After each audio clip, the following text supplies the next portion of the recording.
there was no big business idea that we were going to become this accessories brand. My guest today is Elizabeth Scarlett. Elizabeth creates beautiful embroidered accessories, all produced with her own hand-painted designs. Just stumbled across doing a pouch, which changed the whole game. That's what you're known for. In this episode, she explains how she revived her artistic passions to create a meaningful business, the strategy she employed to grow while remaining true to her self-expression, and how 10 years on, how she's navigating imposter syndrome. Because after art school, I think I was kind of questioned myself. What made you think of making pouches? I just had extra material. Actually, I had my little girl and I came back to the business and I was like, oh my goodness, there's 7 new people working for us. I haven't even met them. How did you get over the imposter syndrome? I'm not sure if I'm over it yet.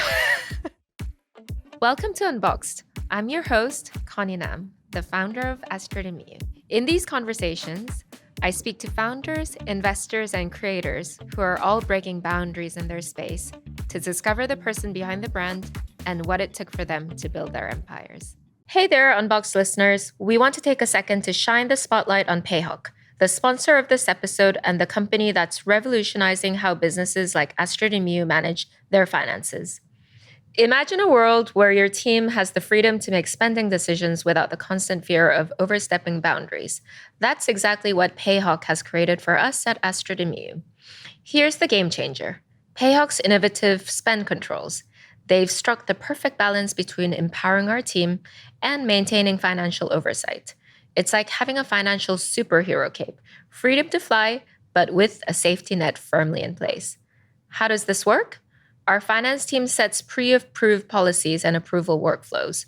These parameters create a clear framework within which our team can operate freely. No more second-guessing or constant approval requests. Our people know exactly what they can spend, where they can spend it, and how much, all pre-approved and hassle-free. This approach has fostered what Payhawk calls a healthy spend culture. It's transformed our operations. Instead of getting bogged down in financial red tape, we're free to focus on what truly matters, growing our business and delighting our customers. Curious to see if Payhawk can work the same magic for your business? There's a link in our show notes where you can book a demo. Don't forget to mention you heard about them on the Unboxed podcast. We can't thank Payhawk enough for supporting our show and for being a crucial part of Astrid and Miyu's growth story. Hi, Elizabeth. Hi. Welcome to Unbox. Welcome to my studio. Oh, it's such a pleasure to be here. And so nice to meet you. We've been connected for around 2 years. I've been following you on Instagram. We've been following each other and you've come to our events and I've done an Instagram post on your feed while you're on mat leave, but we've never actually met. I know, it's so lovely to finally get time together and you've been such an inspiration to me. So it's really lovely to chat. Oh, likewise. Yeah, it's so nice to meet you in person. I feel like I know you already though. Yeah, I get that feeling with you too. Yeah. So, tell us about yourself, from how you grew up, how you got here, everything, the inspiration behind the brand. Okay, cool. So for those who don't know, I run a company called Elizabeth Scarlett, and we make joyful accessories that give back to wildlife and conservation. I started the brand when I was 24, and I had been to Central St. Martin's to study art, and I went to business school and did a business degree. But then I found myself in a job. That is so unusual to study art and then do a business degree, isn't it? Yeah, it's I think I was so excited to get my place at CSM, and I went to art school and really sort of got into it, but I just couldn't. When it came to choosing the BA, I think there was just so many things that interested me, and I wasn't sure which route to go into. But business has always been in my family, so I come from a background of entrepreneurs. My grandfather set up a textile business about coming up to 55 years ago now. And that was in Tottenham, and my mum and family all used to work for the company.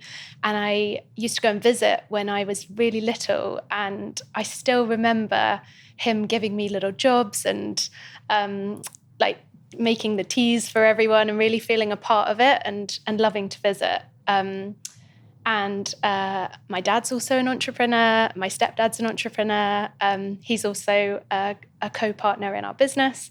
And my husband's an entrepreneur too. And my mum's not half bad at it as well. Wow, that's amazing. Dream team. Yeah. Dream family team. So yeah, I come from this background of entrepreneurs, but also I think the thing that sort of links together, because it's all different backgrounds and industries, but they just all have this passion for life. And I have always just wanted to sort of do something that I really love and really enjoy. So Elizabeth Scarlett for me was bringing two of my passions together, which is my art and passion for illustrating and drawing things, but particularly I love drawing animals, and I'm really interested in wildlife and the natural world. So I tied those two themes together. But yeah, I was really young when I started it. It was coming up to 10 years ago now. So I was 24 at the time.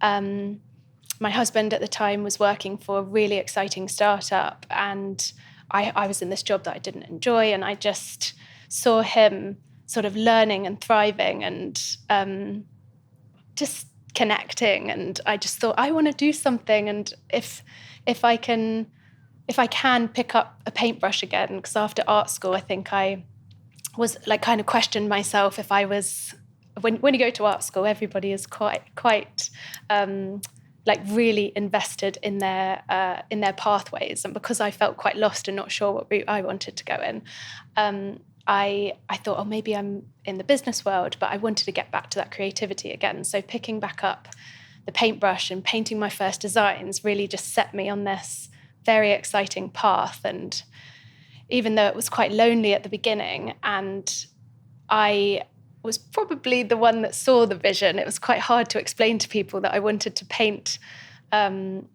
elephants and different safari animals and then eventually find a way to give back to nature and that source. I think people probably thought I was mad. Like, what is the vision if you had to articulate that now? So the vision was to create a really meaningful and beautiful brand that leaves a lasting legacy on the natural world. And that's beautiful. That's what we've done. So, and how did you come up with the initial product concept? So you started with travel bags, right? Yes. So, well, actually, we started with cushions. So, I wanted to find a canvas that was kind of large enough to share my inspiration, and my first collection was really, I think after like repressing my artistic side for 5 years and then getting painting again, like all of my designs were so colorful and really sort of vibrant and joyful.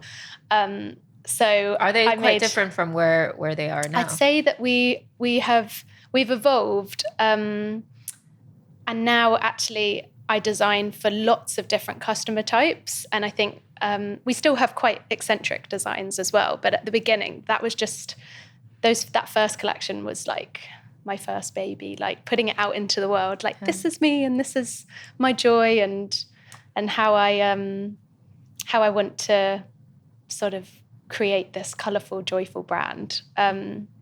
So yeah, that it started off with cushions. I then did a first consumer show. It was Spirit of Summer, which is the house and garden show. And we used to be in Spirit of Christmas. Oh, so it must be the same franchise, right? It's for gifting. Yeah. Consumers come. It used to be amazing. I'm sure I've saw you guys there as well. Actually, that reminds me.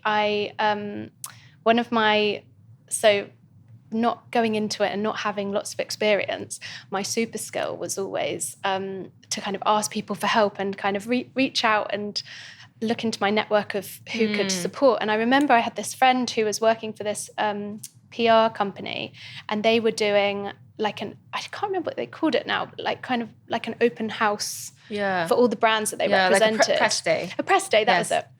And they had a sofa in their office, and I just said, is there any chance if I just pay a small fee that I can present my cushions there? And Astrid and Miyu was there at the same time. Really? So it was one of it must have been the same PR agency. Yeah. Which one was it? I think, was it BPR? Yes, That's it. Yeah. So I remembered that. So we've probably crossed paths a lot over the years. Yeah. But yeah, going back to the consumer show, so I presented our range of cushions. I had a really tiny little stand, but I just went for it and made it really colourful and enticing. And one of the buyers from Phoenix stores came on and said, we really like the look. It's quite Anthropology-esque, which was a massive compliment because Anthropology had always been my dream stockist. And they said, can you make anything else? Can you do bedding? Because we'd love to kind of put a whole range together. So they really thought out of the box. Yeah. Funnily, Phoenix was the first buyer that reached out to us as well when we got started. I think they're quite good at reaching out to new brands, and they had the flexibility to do trying something different. Yeah, so we so of course I said yes and spoke to my manufacturers, and we developed bedding ranges, and we went into stores. I remember going to Bentel's. A store called Bentel's, which is part of the Phoenix Group in Kingston. And they had the Telegraph evening. And I was like, I've got to be there. And I drove up there with my brother and a table. And I made all these cupcakes that were like the same as the design. So like with my illustrations on them. And I just stood at the bedding thing to tell people about it. They were just there for the 20% off. But just moments any exposure, like that. Right? Yeah, I would think I was just so open, and I've still got a lot of energy, but I had a lot of energy. I was, pre-kids. Pre-kids, exactly. Now it's more just managing the energy into different compartments. But so that range grew. At the same time, I was, Instagram, when did Instagram sort of came about? 2013, I think, 2012. And I'd started to sort of share the whole journey online as well, and every day sort of posting updates, like for myself, but and starting to build this loyal community. But also influencers and bloggers were a real thing at that time, as well as beauty editors. And bloggers were more like journalists at that time. Exactly. And it was just like you'd kind of look on Instagram, and the women that I'd follow, I'd be like, oh gosh, I'd love to gift to them. And I'd do sort of handmade packages where I'd literally do every little detail and that's tie exactly everything what up I in did a bow. Yeah, and I feel like then. it really sent it out with good intention and and it meaning. was very personal. Yeah, and that was the time that after I'd done the bedding range, I then just stumbled across doing a pouch, which changed the whole game. So we are everyday pouches. That's what you're known for. I thought you started out as a pouch brand. So that kind of goes back to this whole thing around strategy, and there was no big business idea that we were going to become this accessories brand. It really was very organic. And I made a few pouches that I then started to personalize. What made you think of making pouches? I just had extra material, and I just thought they looked cute on a trade show stand. I just for the next trade show that I did, I got this piece of everything was all very. I've always had this vision that everything connects to the natural world and is very earthy and beautiful, and showcasing that beauty that comes from nature, and want it all to be quite intricately linked. So I got this piece of driftwood, and I nailed it to the show stand, and I put some hooks in it and hung just all different pouches from it. And there was our pineapple design, our palm trees, and some colourful tar work patterns. But that was the thing. I knew that was a turning point, because at the trade show, those were the items that people were coming on from boutiques all over the world and saying, I want a place. And for me at the time, this was a lot, but I want 20 of those and I want 20 of that. It is a lot. Yeah. And I was like, 20 units of this and that. The same thing. Yeah. And suddenly I had like 100 unit order for one boutique. And wow. And is that when you knew that this is the business model? Then I was like, there's something in this. And this is the thing that people are taking notice of. And also there's the personalization element, because we were embroidering the pouches as send outs to influencers and editors. And then they were receiving these thoughtful pieces. Yeah, people love personalization. That kind of even though it had the personalization on it, also I'd really sort of try to analyze them and be like, are they a pineapple girl? Are they a palm tree girl? Do they like elephants? And what color suits their personality? I think that whole process, and that's something that we know our shoppers love now, which is going onto the website and finding that perfect gift for somebody that really ticks that box and shows that they've really thought about the gift that they're giving to somebody so that it has that extra meaning. Was there another tipping point for the business other than that trade show where you knew that people were taking notice of the pouches? Probably when we did that trade show, we Fortnum and Mason came onto the stand. Oh, that's amazing. And I think that was a real turning point for us, because we started off just in their beauty department, and they found that the sales were really great, even just in kind of sporadic areas of the store. And they really started to buy into it and said, have you got different accessories? Like, how can we sort of build out this range? And that's when we started to make the eye masks and the cosmetics bags. And that's just grown, like kind of more use case products as well. Yeah. And I think that the success in that store, and how I think then being able to, I think it just got noticed. People would go in and see, wow, they're so really unique and beautiful. Yeah, and also they were giving us larger and larger spaces in store, and I think potentially that just showed the credibility there as well. And then online, I mean, so we really started to invest more in the company when my husband joined. So he'd come from... When did he join? At what point of the business? So I started the business. It was just me for the first 5 years, with one employee who actually was there for that whole period and then left and has now come back, which is really wonderful to have her back in the fold. And two others who've been with the company that long and are still with us now, which is really great. And I had just got pregnant with our first child, and my husband, who's an entrepreneur, was just finishing working on a startup, and we were spending so much time together. It was lockdown. I was pregnant and not that mobile, so I was saying to him, "Can you help me with this? Can you help me with that?" And he's always helped me, and I've always been able to go to him with all my sort of business problems to solve. And he became to be open to the idea of joining the company. And it's something I always wanted to happen, but I would never want to push him into that. And I would love it to come from him.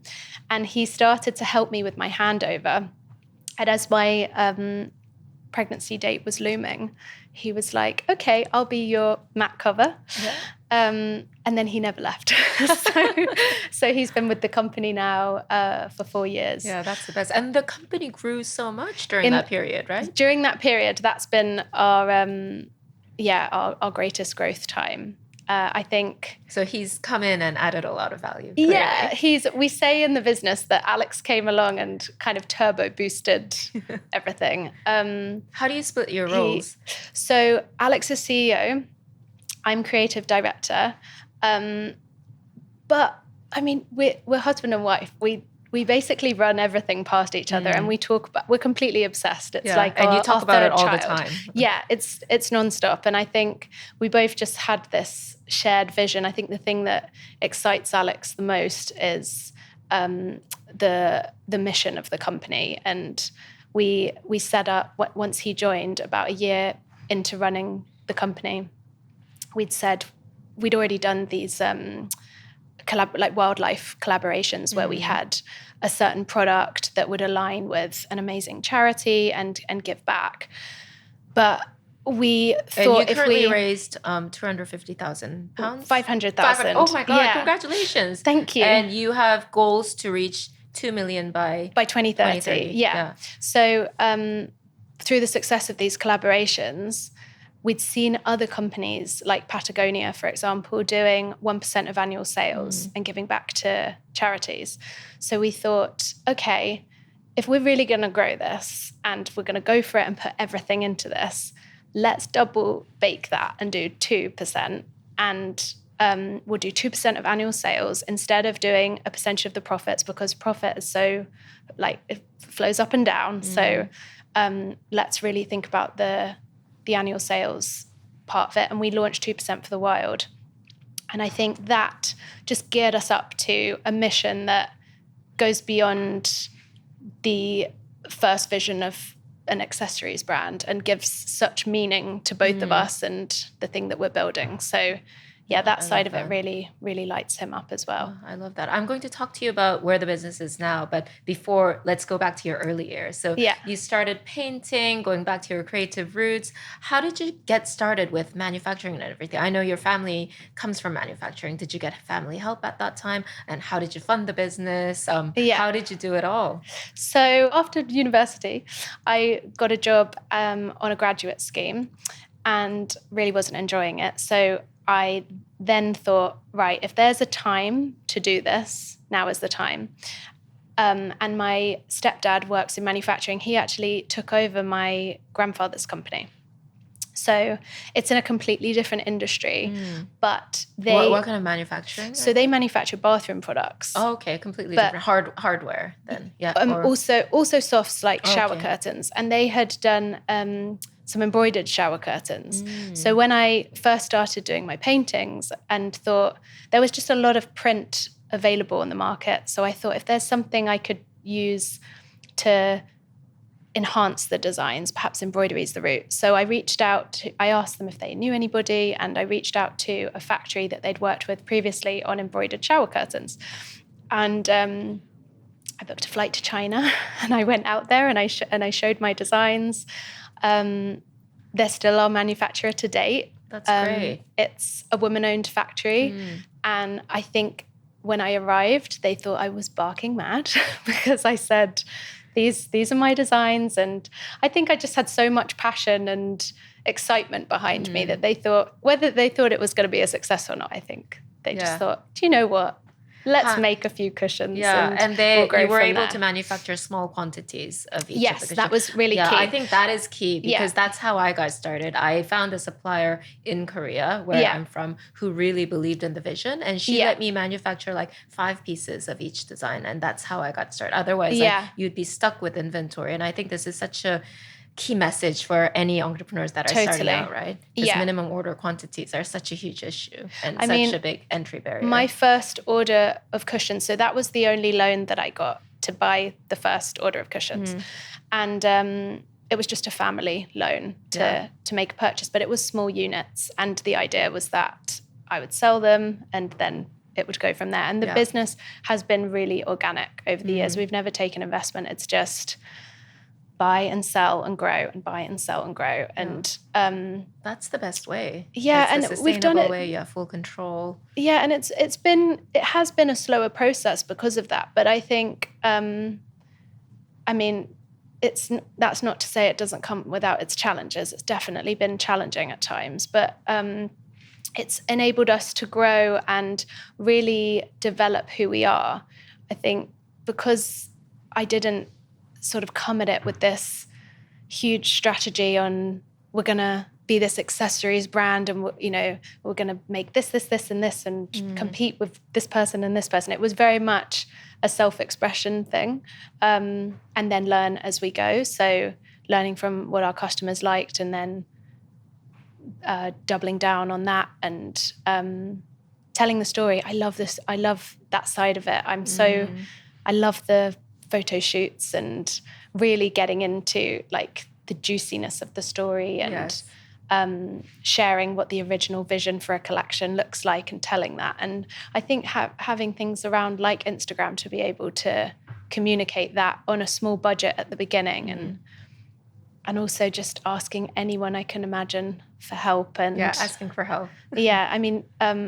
Early days, one of my really good friends is a photographer, and I just used to say to her, come on, let's go on a shoot, and we'd take a friend along and photograph it and do it all on a small budget, but it was always so enjoyable. And I think that really came through, that authenticity. And it was always so fun sort of seeing a vision come to life. Absolutely. What's been your biggest challenge? I know you had 2 kids along the way as well. Yeah, that's challenging. Yeah. I didn't expect how challenging that was going to be.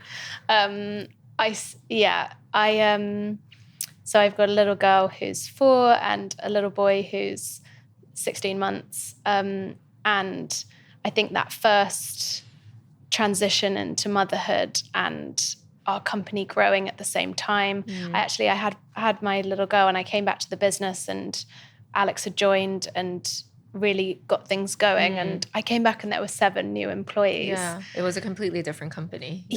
And I had serious imposter syndrome as well, being like I can imagine the sort of face and name of the brand. And I was like, oh my goodness, there's 7 new people working for us. I haven't even met them. And I remember scheduling all these little coffee catch-ups just to even just chat and get to know the people like working for us. So it was that was a big transition. And also it was, it was the same time that the pandemic was happening and all the sort of anxieties and worries that came with that, and having a child for the first time. So that was a really tough period. I can imagine. How did you get over the imposter syndrome?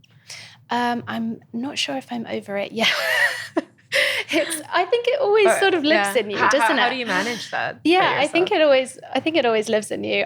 My confidence has definitely built over the last few years. I think there's so much, even just being a mum, like the resilience and so you learn so much during that time has really helped. And I have a really great support system around me, but mostly just pushing through, taking each day as it comes, one foot in front of the other.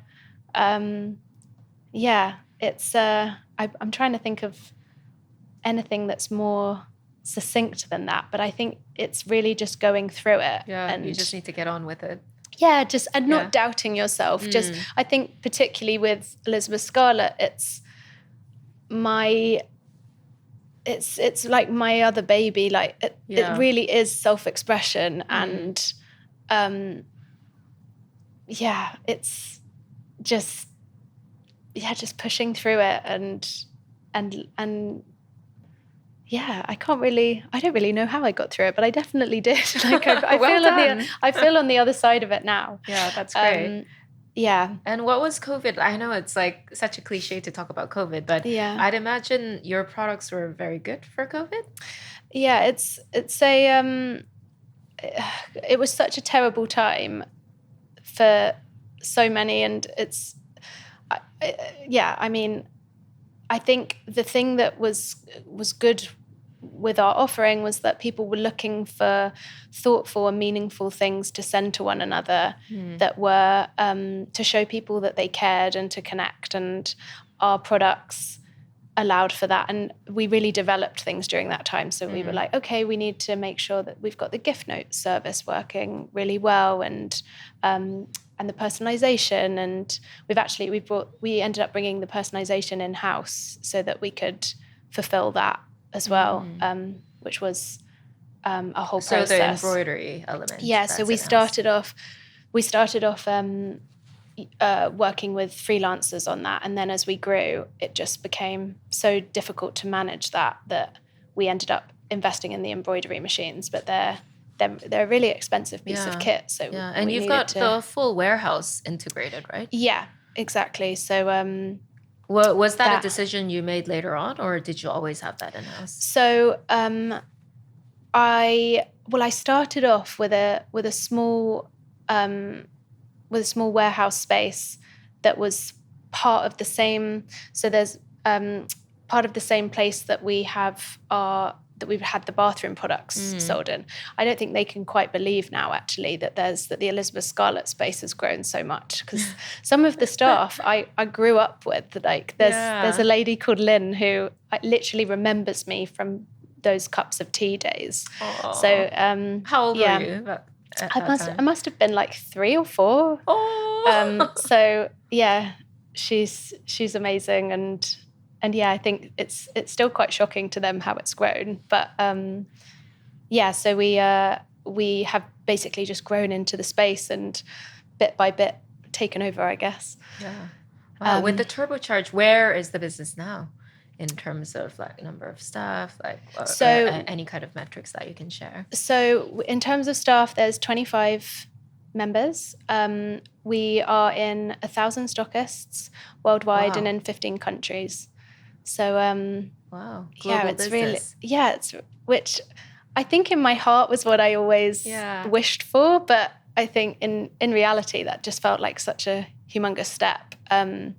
But getting us out there, getting into really key stockists. So starting with Fortnum's, then we sold to Anthropology in the US. Actually, they got in touch via Instagram, which just shows how powerful because that those was your platforms dream can be. Yeah, I couldn't believe it when they messaged. I definitely did a happy dance. Brand fit. Yeah, it felt the synergy was really there, and we're still stocked with them now, in the UK business as well, and John Lewis, which was also on my target list. So I think the awareness has grown through that, and then also through the growth of we've grown our e-com business, and our adverts online that just reaches so many people, and that whole landscape has changed so much in the last it has like 5 years, but definitely since 10 years. Yeah, exactly. So I think we've just sort of ridden that wave, and also been very flexible, and I think that's what we've had to learn to do. I remember when we were talking about COVID earlier, but when there was when everything was sort of unfolding, it was just being reactive at the right moment. So we knew that we had big stock orders coming, and sort of chatting to our manufacturer, and even just delaying by a month, or like just working out, kind of taking our time. I think that's we've always kind of been quite good at just going, okay, let's just take a breath here and work out what we need to do, and never been too sort of rigid in our planning. Yeah. And being quite open-minded, I think. Yeah, I think that's so important, especially when you're a small business. Yeah. Yeah. It opens doors to opportunities, doesn't it? Totally. And Alex is really quick thinking, and he's very data-driven.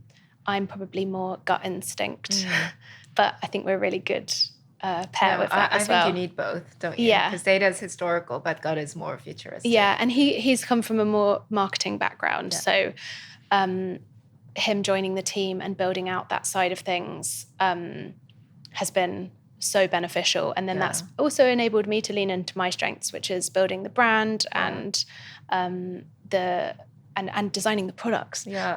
I love designing the products. I've still just not been able to give that up. Like, we probably need a head of product, but that's like the part that I just love and have always loved since, you know. And it's your DNA, right? Yeah, exactly. And I feel like it's really important for everything to have that same handwriting and that touch. And I might, the way that I might just see things in a slightly different way and say, no, just tiny tweaks, but that's what makes it an Elizabeth Scarlett piece. Yeah, absolutely. And the quality as well, of course. What's on your mind now, and where's the business headed? So we are starting to expand into the US, which is really, really exciting. It's a big territory. It is huge. And it's like 50 different countries. Yeah, so that's really exciting. And we're just about to start selling in with 2 retailers there. But it kind of feels like we're at the beginning all over again, because that really, it's a new market. And you're already in Anthropology, right? In yes, the US. Yeah. So, but this will be us kind of sharing our whole product range, and really like we're in a showroom in Dallas, and so next year we'll be doing some US trips as well and navigating that as a family, which is that's exciting. How are you going to do that as a family? I don't know. I was going to ask you how you do. Well, my husband is not he's not in the business, so I guess we can take turns traveling. we're literally just working it out at the moment. Like, does Alex need to go out and I go separately, or do we bring the kids with and make it more into an adventure? Yeah, that could be really we're quite fun, brave but a with lot the of two work. of them. Yeah, exactly. So yeah, US expansion, more products with a great more use case. So we've just launched our open flat makeup bag, and really leaning into what, the accessories but just really high quality accessories for a really good price point. Yeah. And pajamas are a new range as well? So we've actually this is our 4th year of pajamas for women. We just launched mini me's as well. And although we're not really a pajama brand, but I think expressive accessories describes us quite well. And I feel like print pajamas translates really well into anything, right? Yeah. Really. And print is something that I'm really excited about. I started off saying there were so many print designs already. So the USP was that the products were embroidered. But I think that there is a world which I've learned through the pajamas, that an Elizabeth Scarlett print could fit in as well. And seeing as I hand paint all of the designs, I think that can translate so beautifully. So we've got next year, it's our 10th anniversary, and we're working with this amazing manufacturer called the Astrid Collective, where we are making regenerative cotton from scratch. So we've secured, it started in August, we had to secure 6 acres of this cotton field to grow the cotton, which is done with regenerative practices. So it nurtures the soil and gives back. And then we're going to be making a really exciting accessories range from that, using prints for the first time. What does that mean, regenerative cotton? And what's the other version of the cotton? What's the typical practice? So the regenerative is where the land is nurtured. So all of the practices used actually enhance the quality of the soil and encourages the nature in that area also to be nurtured, and for everything for the ecosystems to flourish. We use organic cotton in all of our products now, but I think this regenerative route would be just taking it to another level. I haven't really found anyone other than Astrid doing this in such an amazing way, but we're learning about it at the moment. We're hoping to go to India as a family in either January or February next year. That's so exciting for the kids. So yeah, it would be really exciting to document it as well. And start to, I think we're just really curious to find new practices to make things that give back to nature, seeing as that's what we're all about. So what's one advice you'd give an early stage entrepreneur? To ask for help. So, and to not feel afraid, and to be quite fearless about it. And what's your approach to asking for help? In practice, do you reach out to people on Instagram? Yeah, so I'd either reach out on Instagram or look on LinkedIn and see if there are any mutual connections. I think it's always great to have an introduction through a friend of a friend, and I think people are happy to help, really. But it's just, and maybe perhaps, I'm trying to think in the early days, but offering not to take up too much of somebody's time and just saying, could I, I think, just reaching out, I guess. And yeah. That's such good advice. Yeah. And not being shy about it. Yeah, absolutely. Thank you so much, Elizabeth. It was so fun and wonderful speaking to you. Oh, it was lovely talking to you too. Thanks for having me. Nice to meet you. You too. Thank you so much for listening. Don't forget to follow the podcast wherever you're listening or watching.